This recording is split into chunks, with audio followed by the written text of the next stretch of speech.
Vamos a continuar entonces con nuestro tema, que son la ingeniería de sistemas de procesos moleculares. Vamos a seguir dándole vuelta al caso del amoníaco como ejemplo inicial y que nos dé bastante el punto de partida para que en los sucesivos casos y avances que hagamos en esta materia tengamos ya bastante claro cuáles son los caminos que tenemos que seguir. Y por eso es que vamos a seguir insistiendo un poco más con detalles y repitiendo un poco todo lo que pudiera haberse dicho antes para mejor comprensión. Declaro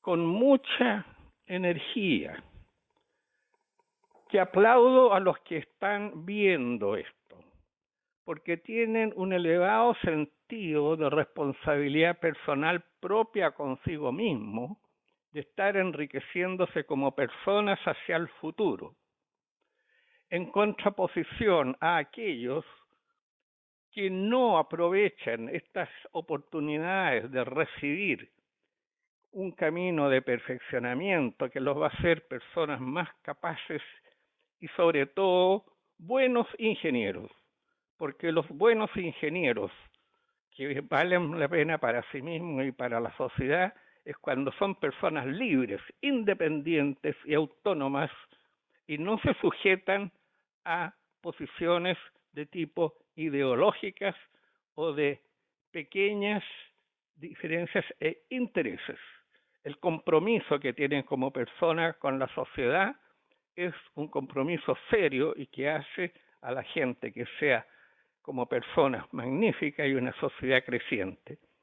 Todas las perturbaciones a estos ritmos naturales merecen el más absoluto desprecio.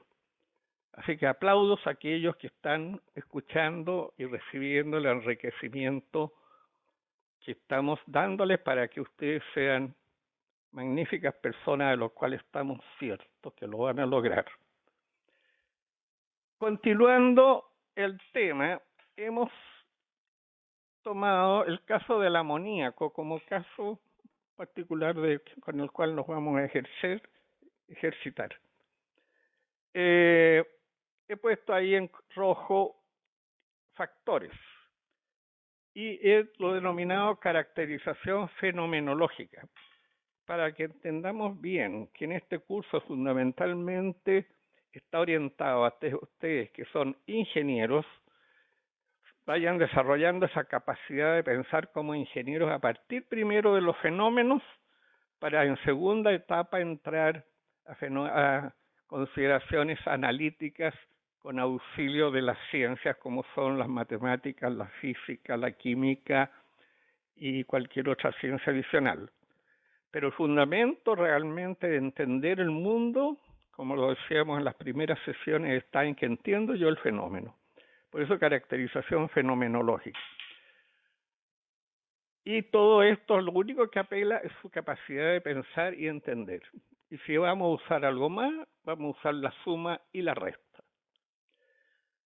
Al enfrentarnos al caso del amoníaco, quiere decir que nos está indicando alguna señal en alguna parte que se necesita amoníaco que no se tiene y que tenemos que producirlo.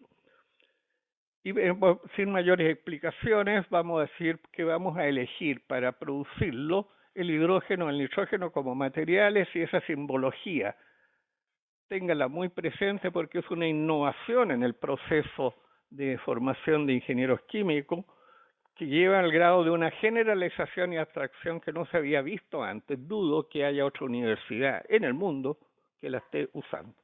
Corresponde a aquel que le interese a un avance a la teoría general de los sistemas de elevada complejidad, de los procesos. Representándole en esa forma, ya lo habíamos visto nosotros, es que la estequiometría es lo primero que tenemos que hacer.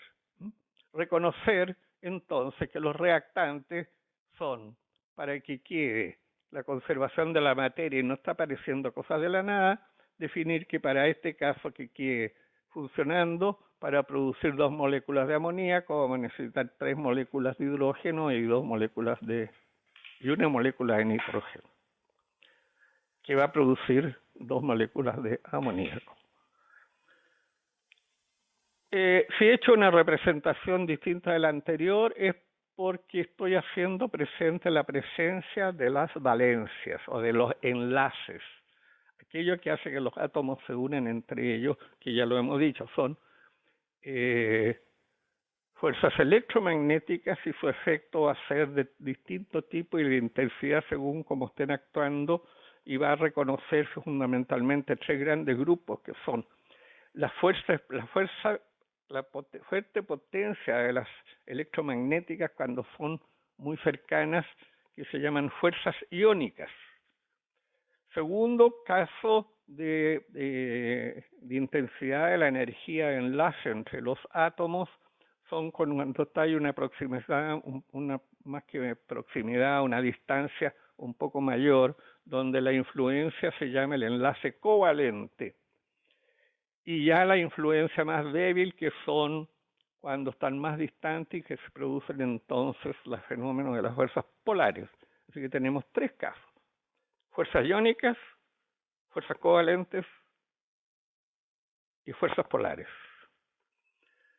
Habiendo ya producido el balanceo y el reconocimiento de los componentes, tal vez el más relevante, aunque no necesariamente tiene que ser esta secuencia, pero el más relevante es saber ese fenómeno de la reacción, de ese proceso, qué características en términos de intercambio de energía. Y en este caso particular es una reacción exotérmica. Vale decir, el nivel de energía que había aquí es mayor que el nivel de energía que hay aquí en los productos y por lo tanto se libera energía que se disipa como calor.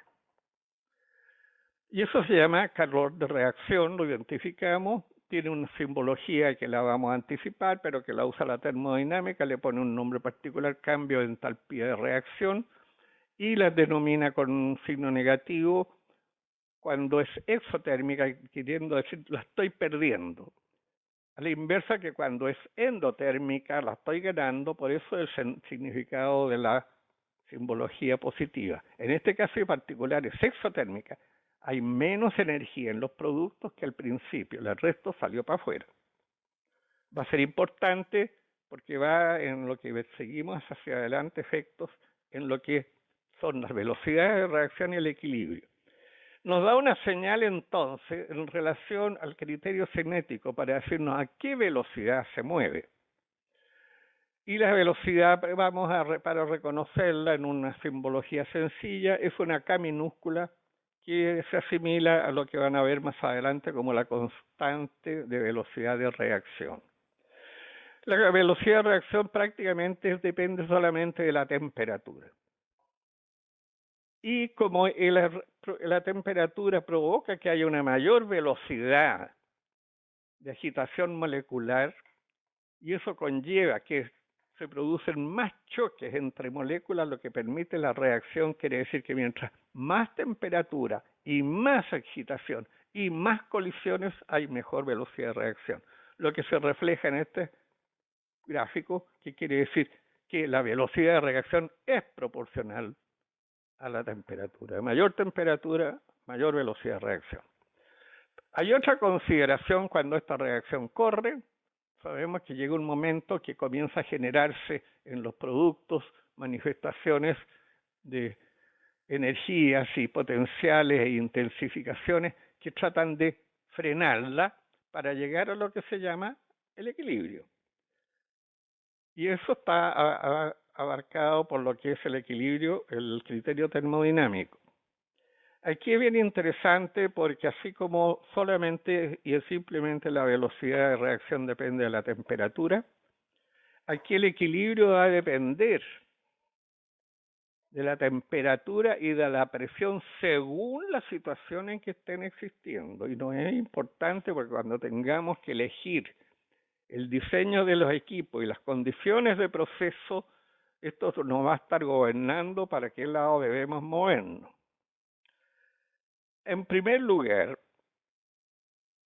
el equilibrio y la influencia de la temperatura es distinta si se trata de una reacción exotérmica, como es el caso de esta, que quiere decir que el equilibrio es inversamente proporcional. Mientras más sube la temperatura en una reacción exotérmica, el equilibrio va descendiendo.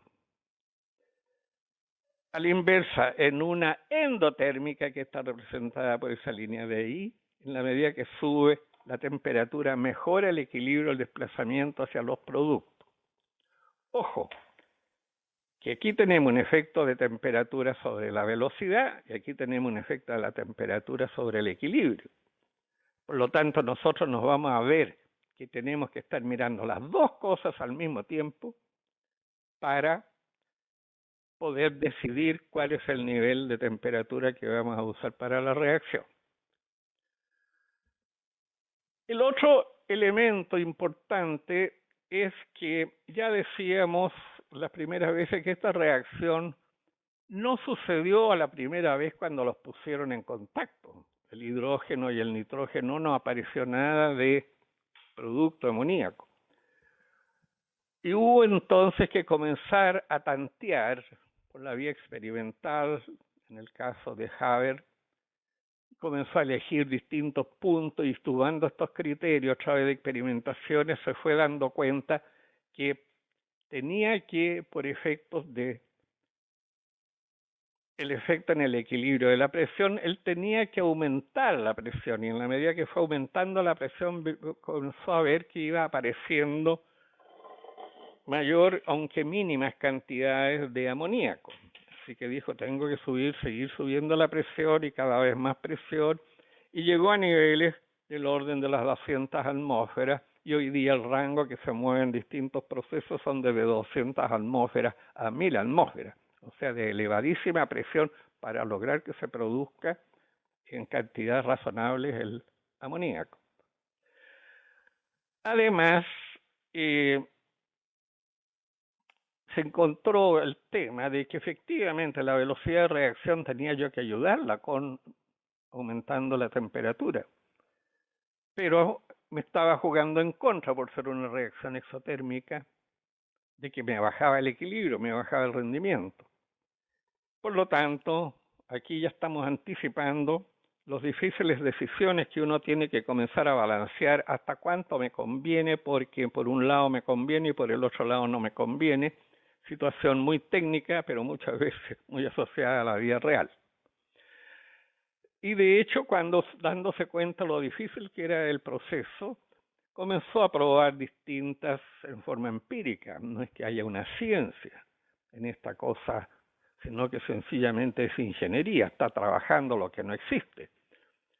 Pero finalmente logró llegar a hacerla catalizada con un catalizador en base de hierro, que curiosamente lo que descubrió él en el año 2000, en 1915 o 1914, el siglo pasado, prácticamente no ha habido variación.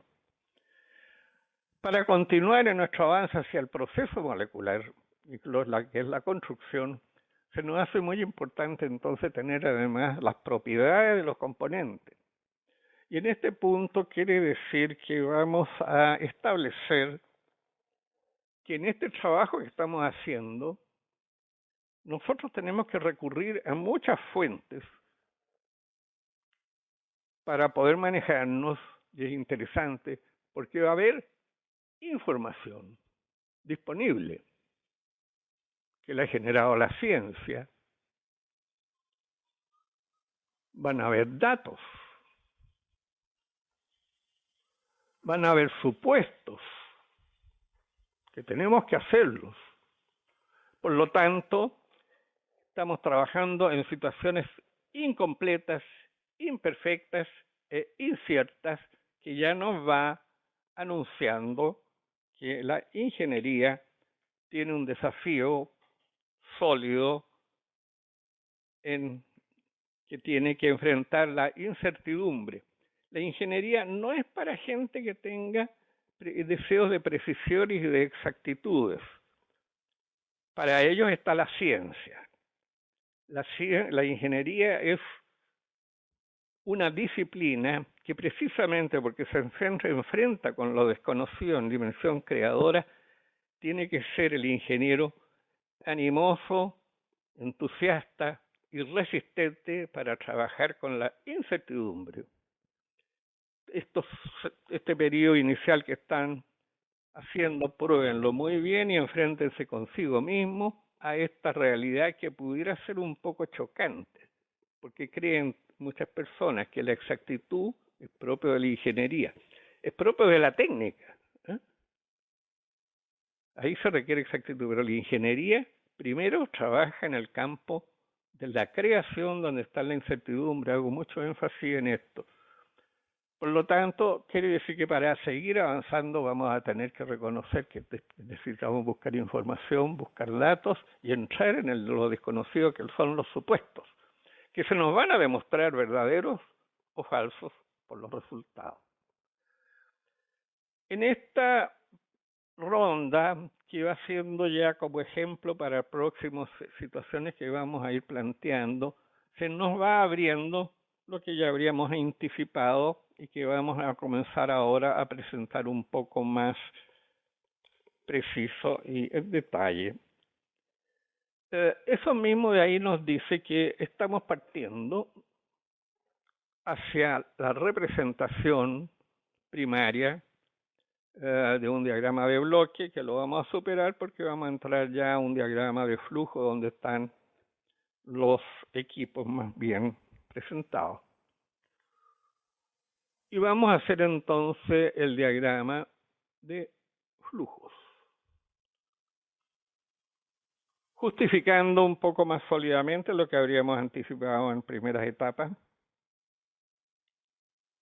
en forma básica y primitiva. Hemos aceptado, y además por comodidad, si nosotros vamos a usar hidrógeno y nitrógeno, que podrían estar en la condición sólida, líquida, gaseosa e incluso de plasma, o sea, completamente eliminada la corteza electrónica, el buen sentido dice que vamos a usar la forma más natural que podamos encontrar. Y la forma más normal y menos difícil de encontrar, el hidrógeno y el nitrógeno, son en forma de gas. Así que partiremos con hidrógeno en forma de gas y con nitrógeno en forma de gas. Ya nuestro análisis del proceso nos indicó la conveniencia de usar la presión por los efectos del equilibrio. Y quiere decir entonces que vamos a ir diseñando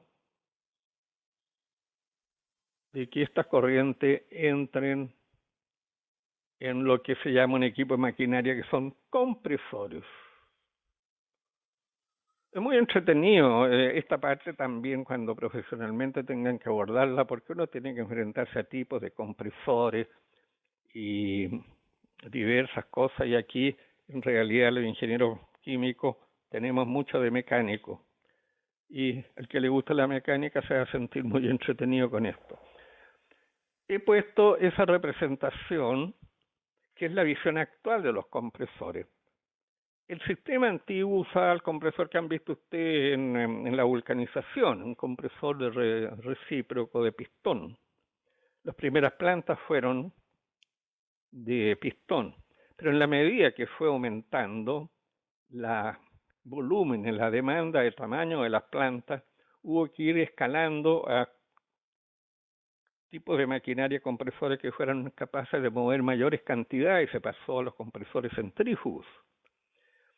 Y ya la cantidad y la demanda de amoníaco es tan gigantesca, porque debemos recordar que es la principal componente como fertilizante en la agricultura, por su aporte especialmente por el átomo de nitrógeno, porque él es el que está participando en la creación de la materia fundamental que son las proteínas.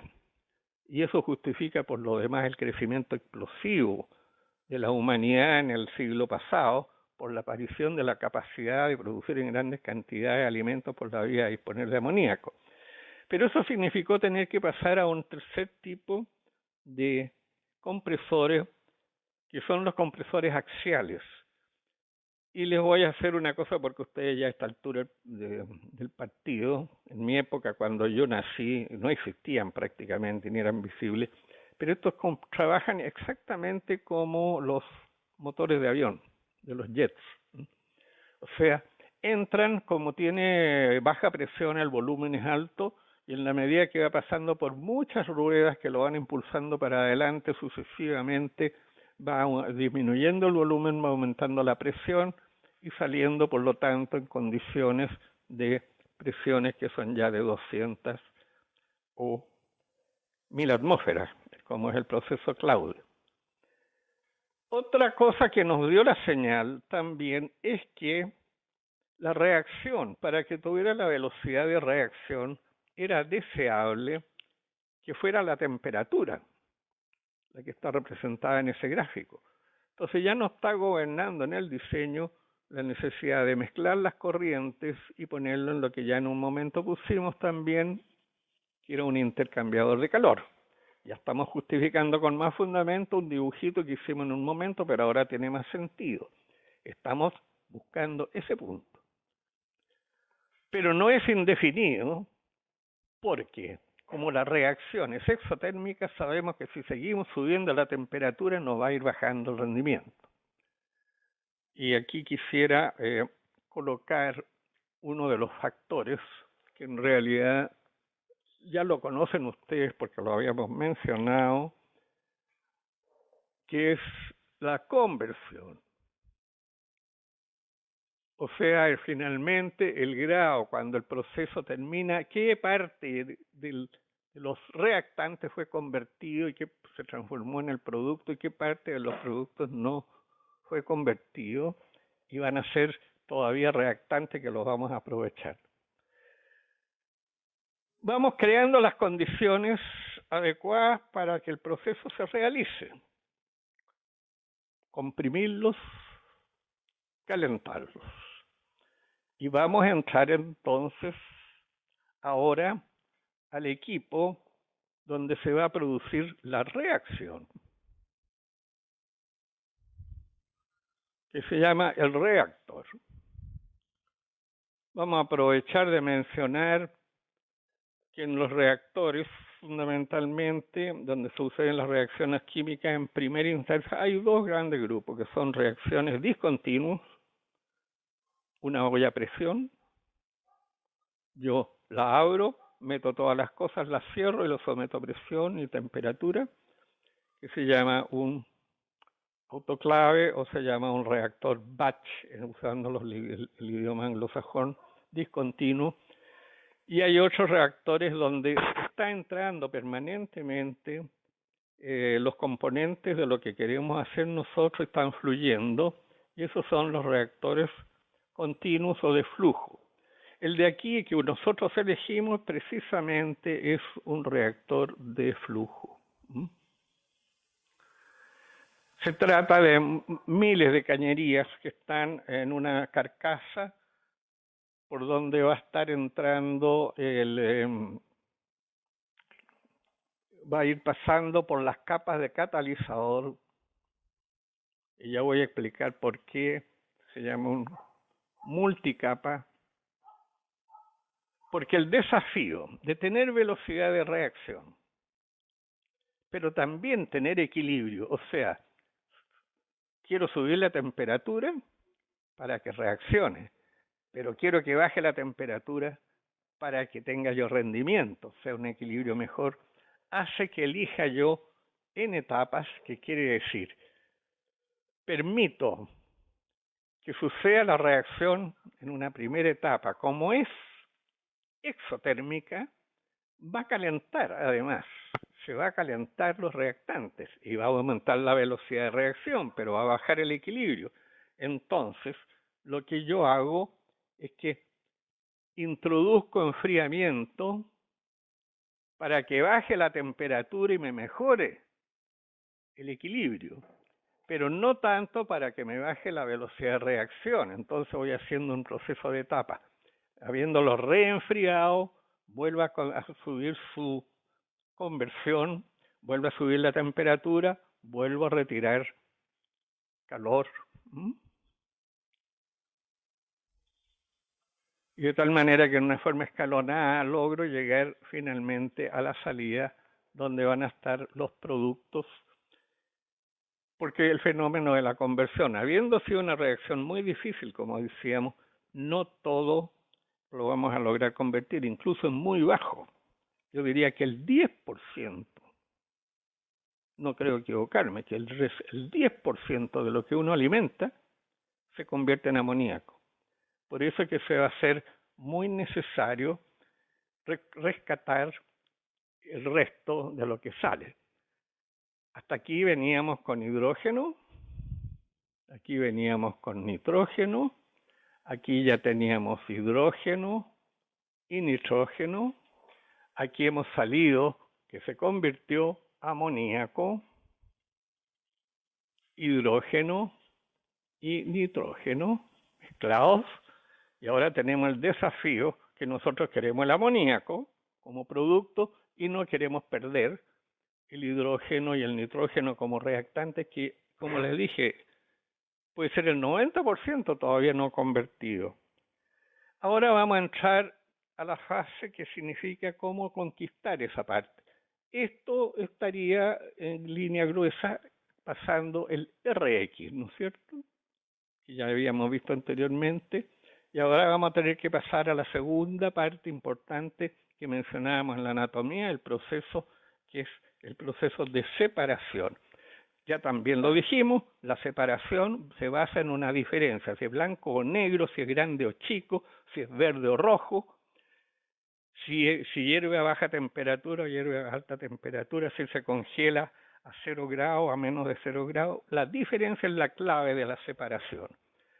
Y hay una cosa que conceptualmente y fenomenológicamente ustedes ya tienen que irla haciendo suya. Y quiere decir que mientras esto significó el aumento del peso molecular del producto, y en la medida que se aumenta el peso molecular, quiere decir que quiere ser más hacia el lado del sólido, va a tener propiedades más pesadas, a la inversa de los pesos, de los bajos pesos moleculares que van a querer ser volátiles. No en vano el oxígeno y el nitrógeno están en el aire en forma gaseosa. En una forma secundaria el hidrógeno y el oxígeno están en forma de agua, pero ya las moléculas más pesadas están sólidas, e incluso los metales, las moléculas más pesadísimas están prácticamente imposibles de pasar al estado de, salvo condiciones límite, al estado líquido, y menos al gaseoso y menos al plasma, salvo en grandes temperaturas como en el caso del Sol. La decisión, por lo tanto, desde el punto de vista de la ingeniería, es que vamos a buscar cuál es la más cómoda, y lo más cómoda es usar la propiedad de temperatura y presión, lo que se llama cuál es la presión de vapor, o sea, las moléculas. En cualquiera de los 3 o 4 estados de la naturaleza se están moviendo. En el estado sólido un mínimo, en la zona líquida bastante, en la zona gaseosa aún como locas a todo momento, están siempre moviéndose al nivel de vibración, al nivel de desplazamiento, al nivel de gran velocidad. Pero eso depende de la temperatura, y en la medida que manejemos la temperatura les vamos a ir restando velocidad y por lo tanto la facilidad de que ellas se agrupen. Y como decíamos, mientras más alto sea el peso molecular, les es más fácil llegar a esa condición, y hace que el amoníaco, por lo tanto, logra diferenciarse del hidrógeno y del nitrógeno, que si lo enfriamos va a pasar a agruparse más fácilmente en fase líquida. Y es por lo tanto que aquí, para lograr esa condición, como veníamos saliendo de temperaturas de la zona de reacción del orden de 100, 200, 300 grados, vamos a ponerle un enfriamiento, y eso va a hacer que las moléculas que venían en estado de vapor, en estado de gas aquí, el amoníaco prontamente se va por el enfriamiento a transformar en líquido, Y aquí tenemos nuestro producto final, el amoníaco. Y aquí,